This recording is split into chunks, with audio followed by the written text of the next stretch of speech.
Welcome to the First Customers Podcast. Today we have Gareth Evans with us. He's the founder and CEO of VECKTA. Their marketplace recently facilitated $150 million of renewable energy projects. They also work with clients like Raytheon and Honeywell.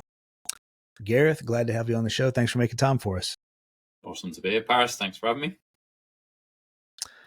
So VECKTA, that reminds me right off the bat of Vecna from Stranger Things, but I'm guessing it's totally unrelated. Yeah, it's a play on the word vector, which a lot of people even say comes out of, I think, the Minions, which was not the intent either, but to provide magnitude, direction, and scale to the energy transition. Okay. And you can maybe, All right. So how did VECKTA get its first customers?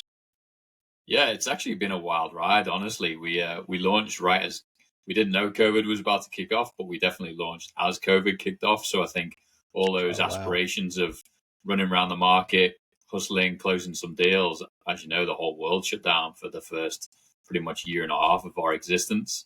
So we had to take a bit of a step back and reflect on that. And we ended up just spending a huge amount of time just building brand awareness through good quality content, educating the market, building awareness, building our product in the background. And then when the world started opening back up, our first customers were largely actually won through the biggest one. Actually, Honeywell came out of one of our webinars, which was unexpected.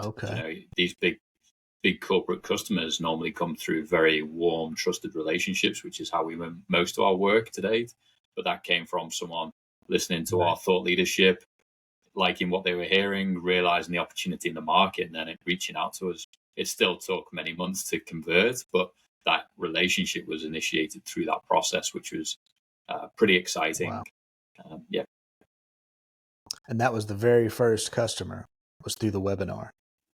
Yeah, like first big one, we'd won some smaller, assessment style work, and that was, almost door knocking style cold call engagements, focusing on smaller customers, microbreweries, wineries, businesses like that. So a lot of our work early on was definitely trying to build relationships, but through cold outreach, and then also trying to lean on our network as much as possible. I think a lot of us underestimate who our network knows, and particularly the likes of our board members and people connected to the business of being really valuable and making those initial connections. Okay, so back up a little bit and tell us a little bit more about what VECKTA does and maybe the idea and how the company got started, and how long was it before it started until you got a customer? Yeah, quite a unique situation, actually. So I spent the first 15 years of my career working for a large multinational corporation called Worley, the largest energy engineering firm in the world. And I was leading their global consulting practice for the energy transition. And we had the idea of VECKTA, and we kind of entrepreneurially tested it for several years. So we had the luxury, but also the challenges of trying to test a structure like that within a corporation with rules and bureaucracy and processes. But what we were seeing was energy is this mythical thing to most of us. It shows up when we need it. Up until now, it's been largely affordable. And beyond that, people don't think too much about it. But now a lot of the infrastructure that we rely on, in some cases, is up to 100 years old. So it's becoming less reliable, more expensive to maintain. As a result, our rates are all going up. The outage rates are also going up. And a lot of businesses now have to meet emission reduction targets or sustainability targets. And so we started to see the writing on the wall for these things merging together, these kind of new market opportunities. Meanwhile, the cost of solar and storage and things like that were dropping quite dramatically, making what we call on-site energy solutions more competitive. So we realized that businesses around the world could deploy energy solutions right at their business facilities. Like you put solar on your roof of your house, supercharge that out across a major commercial or industrial facility. And so a combination of all those trends led us to believe that there was an opportunity, but we also saw that the market was uneducated. Business leaders didn't know what was possible, who to turn to, where to begin, because they've just never had to think about it. And then when they did want to go and try and find someone to do it, they were sort of overwhelmed by the complexity and the options and being sold to by suppliers in the market. So they didn't know who to trust, which leads to indecision, which leads to inaction. So then nothing happened. And so VECKTA is designed to be the energy transition platform that streamlines that whole process. How much energy are you consuming? Where are you consuming it? What's your emission profile? What are the targets you want to hit? And then what are your options for getting there? And then we help them configure the right solution using technology. And then we connect them with firm competitive bids from suppliers in the market. So we've really tried to take out all the pain and process of going on this journey. Okay, wow.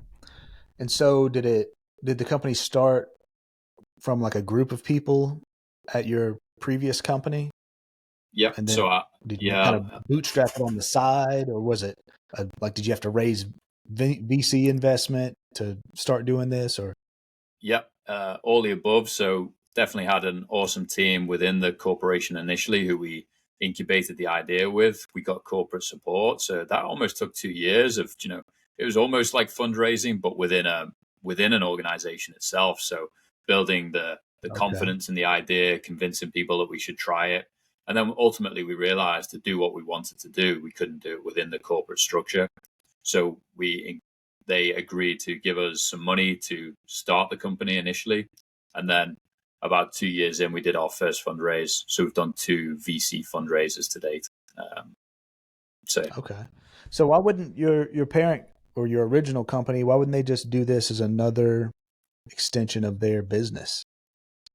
Because VECKTA is a solution agnostic independent marketplace platform.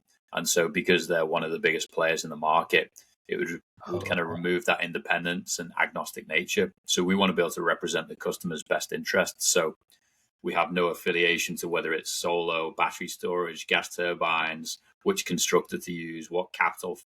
So we've built that ecosystem of all the people who can provide those services. But at the front end, we support the business to really understand what is it that's right for their business needs. So we didn't want to have that conflict of interest in the market, which is why we needed to be independent. Gotcha. Yeah. And so your previous employer could use your marketplace themselves as a participant or whatever. But they actually compete for work in the marketplace, yeah. And they've competed and actually been beaten out by other people, which kind of proves the independence of it. That's cool. And what's the business model? Is it like you guys get transaction fees or? Exactly. So some other kind of at the front end, particularly for a corporate customer, I know you have a huge interest in commercial and industrial business owners. Our perfect customer is someone with a portfolio of facilities. And so they've got more facilities around a local region or globally even. So for them, we have a platform access fee where they can consolidate all that intelligence, prioritize where they get the greatest return on investment, and then manage their whole energy transition strategy within our platform. And then, yes, we take a success fee on the back end. So only when a supplier wins work in our marketplace do they then give us a small clip of the total contract value. So they can be in the marketplace for free. They get to see the opportunities. But once they bid and win, then they pay us a fee, because for them, the attraction is they're now not chasing work randomly. Their biggest competitor is the indecision from the buyer. And so we've already teed up the buyer. It's bankable, it's viable, it's proven. They know that the buyer wants to go. So now they're just competing on merit. They're not wasting all that sort of sales and marketing and cost of sale. We're doing all that origination work. Okay. Yeah. So let's do a hypothetical that you can kind of run through the process of you using your system. So let's say I'm a manufacturing company that designs and builds semi-trucks or parts for semi-trucks for the trucking industry. How would they benefit from using your system? Yep. So they've probably got multiple sites across the country to meet their needs. They'll be under multiple pressures right now. One is the supply chain is demanding that companies like that now have a sustainability plan in order to win contracts to sell their product. So that would be first of all. Secondly, they've probably got some sort of corporate objective to reduce those emissions anyway. So they've got to figure out how to do that.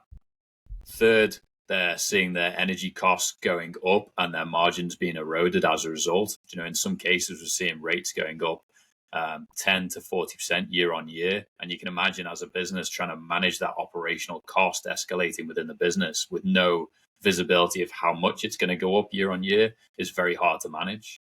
And then lastly, manufacturing facilities like that, when they experience outages, it can be quite painful because not only do they have the direct downtime of the facility, they've got safety issues, but even then trying to ramp the plant back up to where it should be at from a production perspective can take days, weeks, or even months in some cases. In the US alone, back in 2021, businesses lost $150 billion worth of productivity as a result of power outages. Wow. Samsung themselves lost $270 million in one outage in Texas over a week. So you can see the impact on businesses. And I'd say most businesses don't think about this until they get hit by it. And then they go, I wish I'd done something because I've wasted way more money trying to recover from it than just building a system in the first place. So what we do for that manufacturer you described is ingest some information about where the facilities are located. And then we've got huge amounts of intelligence from the market, from our marketplace, from publicly available data that we are able to determine what the solar potential is at that site, what the energy costs are, what the wind opportunities are, what the utility tariff structures are like. And then we're able to very quickly help them prioritize where across their portfolio and energy system will make the most sense, how much it'd save them, what their emission reduction potential could be. And then from there, we actually design the specific solution that would meet their needs. So we look at all the commercially available technologies, electric vehicle charging stations, solar, wind, storage, gas, diesel, fuel cells, and we configure the right system to meet their desired objectives. And then we create a request for proposal that goes into our marketplace that makes sure it asks the questions in the right language, in the right structure, with the right contractual expectations of suppliers, such that then the customer gets highly competitive apples for apples bids back. And we see by doing that, they can reduce the cost of their project by up to 30%. And when you're talking about $1 to $20 million projects, that's quite significant. And then lastly, what we support them to do is also access the incentives and tax credits that are available in the market. And that's hugely significant right now, especially with the Inflation Reduction Act. Okay. So that initial assessment, getting it into the marketplace with the RFP and all that, are you guys only paid on the transaction fee side, or do you? Is there some kind of fee for all that assessment? Yeah, exactly. They pay a nominal platform access fee because what we realized, candidly, Paris, is we did it. We tried that for free, but it just turned out there wasn't enough skin in the game for the customer. And so, from a tweaking our offering perspective, by ensuring that there is some transaction and some fee, then there's a lot more commitment to go on that journey. Or you get to wean out those that are committed to it, and you can focus your efforts accordingly. Okay. So when you initially started the company, how long was it with all the, you said you were building content and authority, kind of educating the public. Yeah. How long did that process take before you actually landed a customer? Yeah, primarily because of COVID, it was pretty much a year and a half. So that was pretty challenging times in terms of, as you recall, I think a lot of people have short memories when it comes back to that time. But for almost a year and a half, you couldn't meet anyone in person for sure. And then most people were just so distracted that they weren't even taking calls. So yeah, that's why we primarily focused on building the product, making sure we're ready for the market once it started opening back up. How was that managing investor expectations and whatnot? Yep. It's definitely been a good learning process. I think first good learning is to make sure you got the right supporters and investors and those that understand the industry, because as you know, selling into enterprises and corporations is already a challenging process and it's a long sales cycle. So one, having investors that understand that patience game, but two, also realizing that we're trying to disrupt a new industry or create a new industry, like disrupting an industry that's been operating the same way for the last 100 years. And so, taking people on that journey and building the confidence and trust is a slow but very sort of valuable process. Is there any other marketplace like this that kind of does this full solution in the So it's industry? been done in the residential space for largely Okay. solar only. Um, there are other people talking about aspects of what we're doing. There is no sort of direct competition from the markets that we're targeting, with the ability to consider all the different technologies we look at, as well as the complexity of the likes of the industrial process, like industries with both heat and electrical needs. Okay, cool. So did you use on the kind of the tactical side of building that um, thought leadership, educating the public? Can you go over some of the ways you did that? Yep. Yeah, it's I'd say early on it was a lot of blog writing, articles, um, I'm really trying to educate the market that way through social media. So a lot of LinkedIn content, specifically for B2B content. Um, Twitter then came on a little bit later in terms of us just building a presence there. And then we started then building that into webinars, which has now progressed into like Dan and I, our head of sales. Our podcast goes live actually next week. So, like what Okay, you're awesome. doing, trying to educate the market, build that following, build that trust, position yourself as being Right. a thought leader, as well as bringing on people who have gone on the journey themselves. So celebrating those that have navigated the energy transition. And so we're calling it Renewable Rides. It's all about their ride and going on the journey. Um, Nice. and then, something cool I've been doing in the last year is I train my own AI assistant to create some of my own social media content. Ah, So all my Twitter feed is now AI generated. I still that's review it cool. before it gets released, but I've been kind of Yeah. slowly training it over time and making sure it speaks like me, sounds like me. So that's been super cool. And then I'd say the other big What do thing you is use just for that? there's a cool team called UAI, YOUAI. Okay.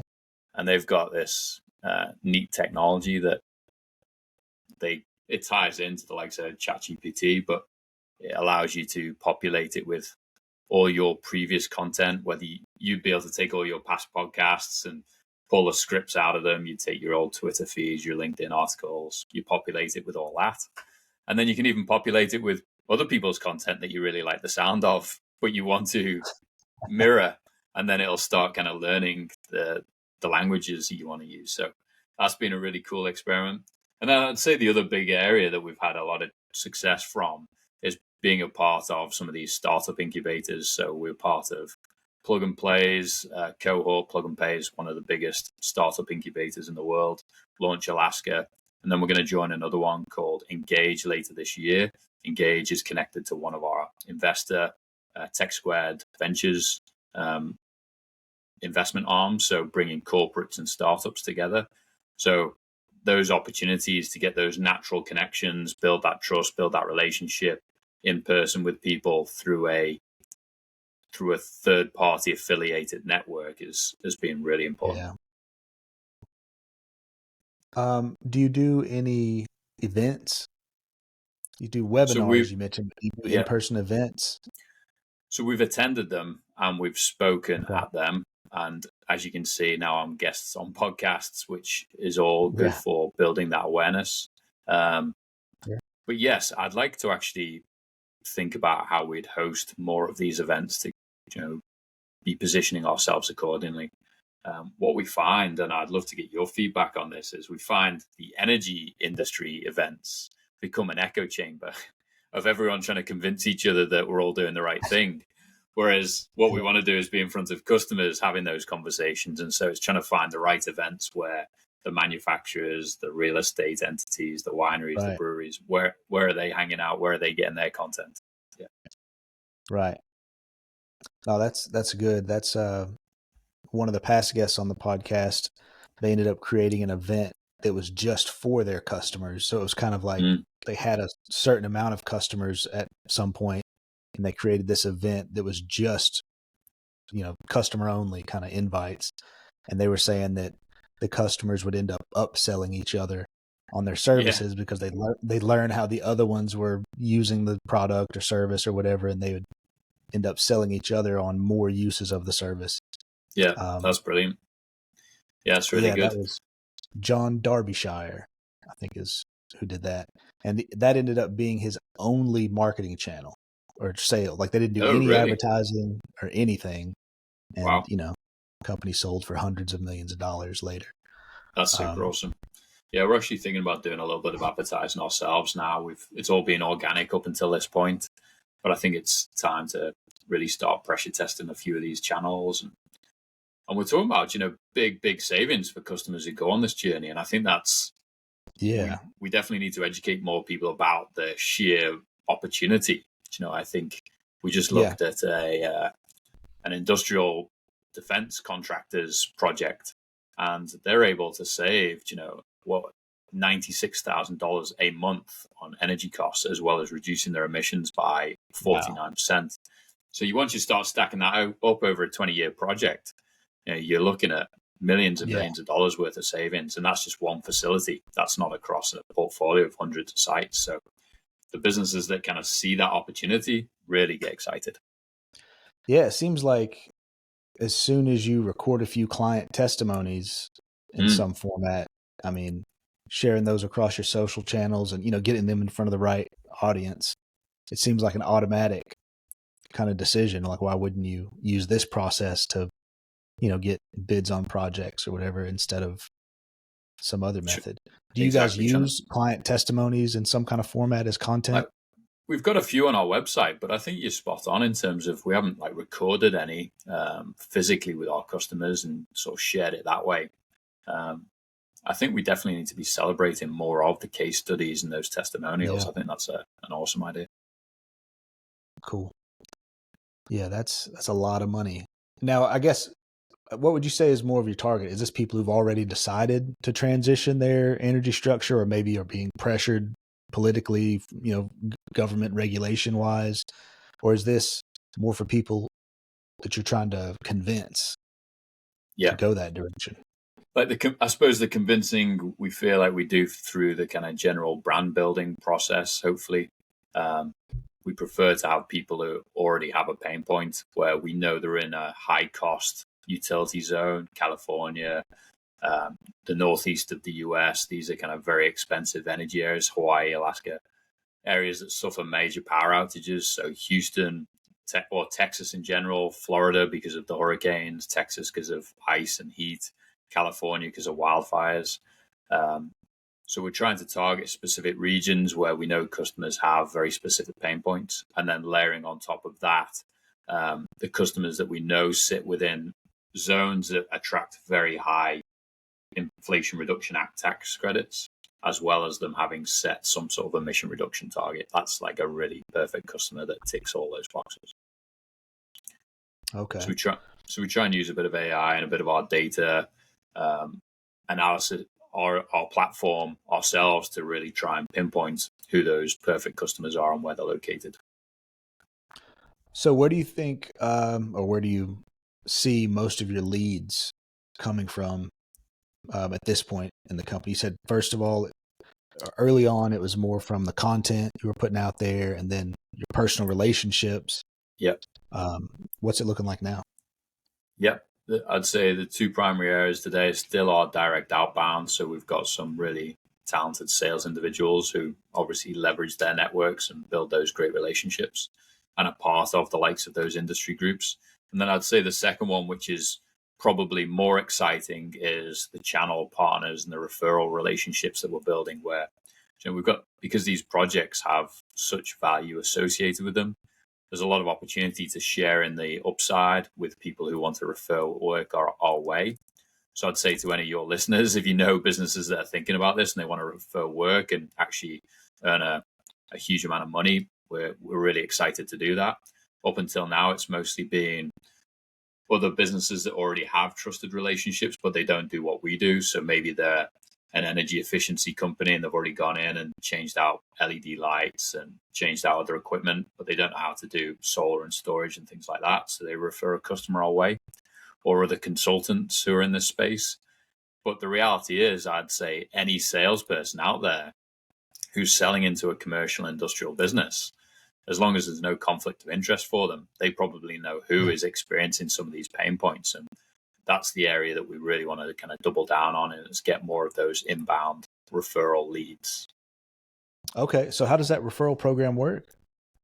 Yeah. So primarily there's, for us, there's two revenue streams. There's the platform access, and then there's the success fee on the back end. So if, say, one of your listeners knew a manufacturing facility and they referred the work in, they get the revenue on the first 3 months, 100% of the revenue first 3 months for the platform access fee. And then they get a percentage of the ultimate marketplace transaction. And if you're talking about, hundreds of thousands of dollars success fee potentially on the transaction, that becomes really sizable check for the referrer. So give an example. Can you mention specific numbers of what a referral fee could look like? Yeah. So let's say that manufacturer that you described earlier, say they came in and they agreed to pay 25 to 50 grand, depending on how many sites they've got in their platform, their portfolio.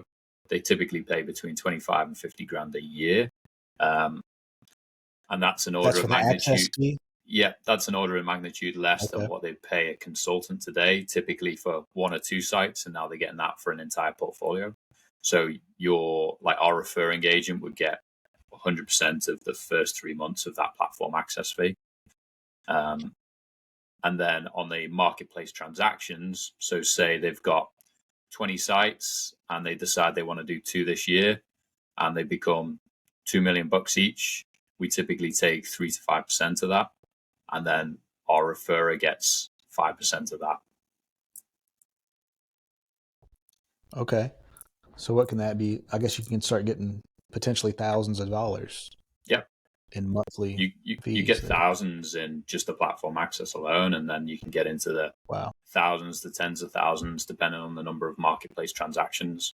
And if you introduce us to a customer that's got hundreds, if not thousands of sites, that becomes a long tail revenue stream, because they're not going to do all those projects in one go. They're going to spend years and years kind of developing that opportunity. Okay, cool.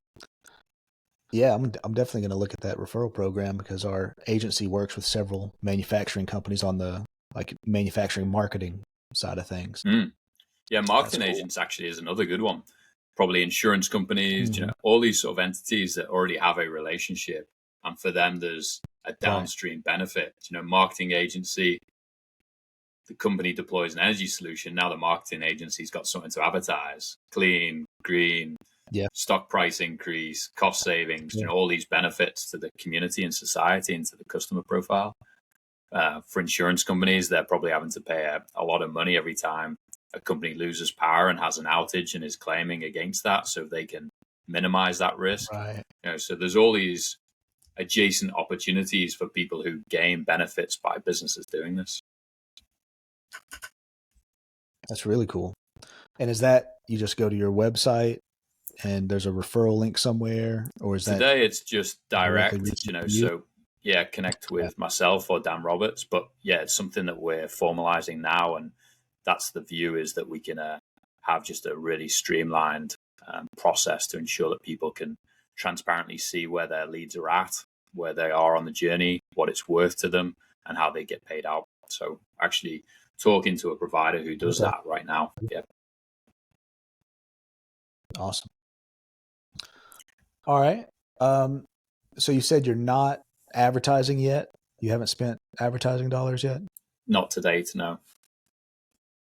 Okay. What about on any other type of lead acquisition? Do you buy lists or any kind of buying of leads? We haven't bought any leads, but we pay for things like Zoom info, so we get access to a database of people's contacts, which is a very valuable resource. Gives us the ability to screen who we want to speak to and get their contact details. So we use that often. That's been super valuable. And then we have all the usual suspects, the LinkedIns and things like that, to obviously make sure we're building the awareness as individuals. We occasionally use things like the disc profiling tools to see who we are talking to and what sort of tone of voice and approach we should take with that individual from a sales perspective. Yeah. So yeah, we definitely try a Okay. bunch of sales specific tactics to refine who we're talking to, how we're talking to them, how we communicate the value prop. So what did you say there? You said disc? Yeah, What was there's a that? bunch of different apps that you can either plug in directly to LinkedIn or other, and so you can look. Okay. I say go to your LinkedIn profile, and if I have there's multiple apps, it then pull up alongside it and say Paris needs to be communicated in a direct way. No bullshitting. He needs to hear it straight. If he asks a tough question, you can't dance around it. You need to address it like this. So it talks you through almost your Okay. persona for making decisions. Huh. So at least then you That's can really walk into the cool. meeting going, I know roughly how to approach Paris, and I can't play any games. I've got to give it to him straight. I've got to talk numbers, Interesting. not vision. So it really tees you up. Yeah, that's really cool. I haven't heard of that one. Hmm. Gonna have to check that out. And Okay. then we use Fireflies and things like that. Do you use any of your AI note-taking tools? We use Fireflies. Other people use Fathom, but Yeah. we're finding that really Fathom is valuable one for we've used.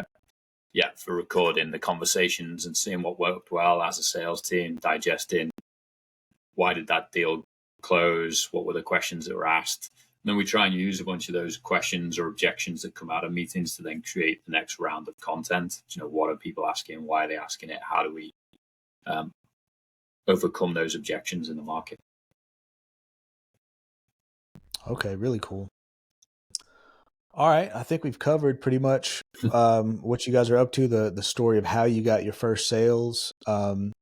It sounds like the very first were just cold outreach, personal network, and then you scaled into content, building that thought leadership, landed the huge Honeywell client from a webinar, which is crazy because you're right. That, you don't expect an enterprise client to fill out a little online form. You think you'd have to take them to dinner first or something.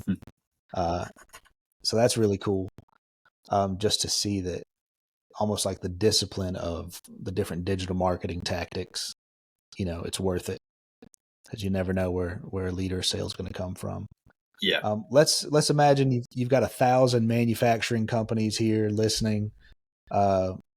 Maybe give quick pitch on why they should use your service, and then we'll wrap up. Yep. I'd say to the manufacturing listeners, I know you want to save money. I know you want to avoid any power outages, and there's a huge amount of value in being able to justify that you're doing, operating your business in the most sustainable way possible.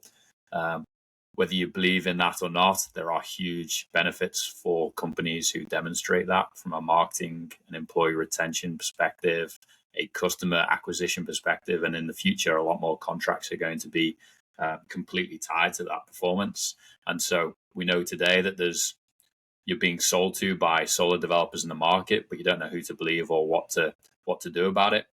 And we know you don't want to spend a fortune hiring in-house teams or consultants. And so we've combined all those capabilities into one technology platform that will help you navigate the energy transition.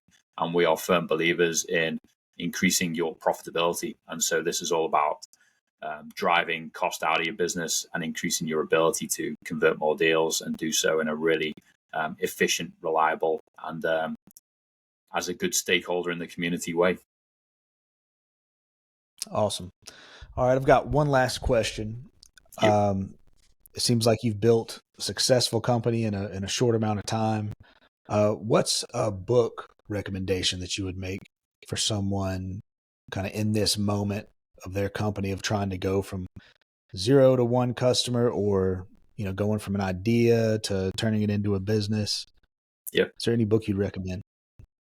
I think there would be two. I really like Gary Vaynerchuk's 12 and a half. I don't know whether you've read that one. And then the other one is They Ask, You Answer. So that's all around Okay. What are your customers asking and how do you answer them such that they don't have to keep asking.